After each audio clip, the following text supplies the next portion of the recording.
Ahojte všetci, tu Asaki SK. Upozorňujem vám, že vlastne táto story není reálna, je to vymyslený príbeh len pre Halloween.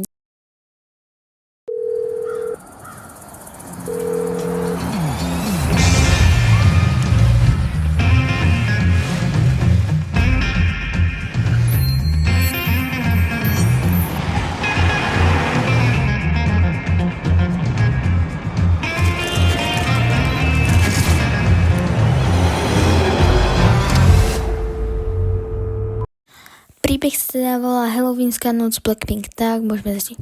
Blackpink sa rozhodli spraviť špeciálne video pre svojich fanúšikov, niečo iné strašidelné. Produkčný tím im našiel miesto, ktoré sa na to zdalo dokonale. Stará opustená vila za mestom, zahalená do hmly a povestí.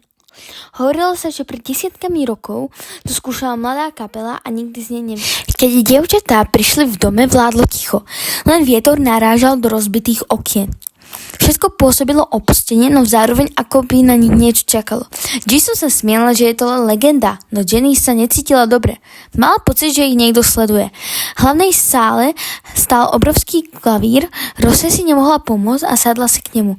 Keď zahrala prvý tón, v dome sa rozľahol ozvenou, ktorá znela, ako by plakala. Lisa vyťahla mobil, aby to natočila, ale na displeji sa neukazovala Rose. Namiesto nej sedela pri klavíri iná postava, žena s bledou tvárou a prázdnymi očami. Dvere sa náhle zabuchli a všetky svetlá zhasli. Dievčatá zostali uväznené, jen začali vytekať čierne škvrny, ktoré sa menili na slova. Texty ich vlastných piesní, ale prevrátené a plné desivých odkazov. Jenny počula kroky na poschodí, hoď tam nikto nebol. Jisoo zacítila chladný dotyk na ramene.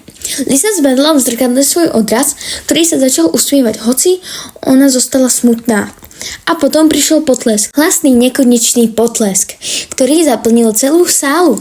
Pri klavíri teraz sedeli 4 postavy. Boli to oni, ale nie úplne. Vyzerali ako tiene bledé, s ústami roztiahnutými do neprirodzených úsmevov. Ticho na nich hľadeli a potom sa pomaly začali zdvíhať, ako by mali začať tancovať. Blackpink pochopili, že dom od nich nechce len video, chce ich navždy, chce, aby zostali ich súčasťou koncertu, ktorý nikdy neskončí. Posledné, čo fanúšikovia na zázname videli, bol roztrásený obraz a nekonečný potlesk v úplnej prázdnote. A dodnes sa hovorí, že ak si na Halloween pustíš ich piesne, v úplnej tme medzi tónmi môžeš počuť niečo zvláštne. Nie melódiu, ale potlesk, ktorý prichádza zo zadu. Ešte tu mám pre vás niečo. Na ďalší týždeň vyjde creepy príbeh, nepravdivý, lenže o Baby Monster. Potom plánujem spraviť Twice a potom možno BTS a Stray Kids. Neviem. Tak zatiaľ, pá!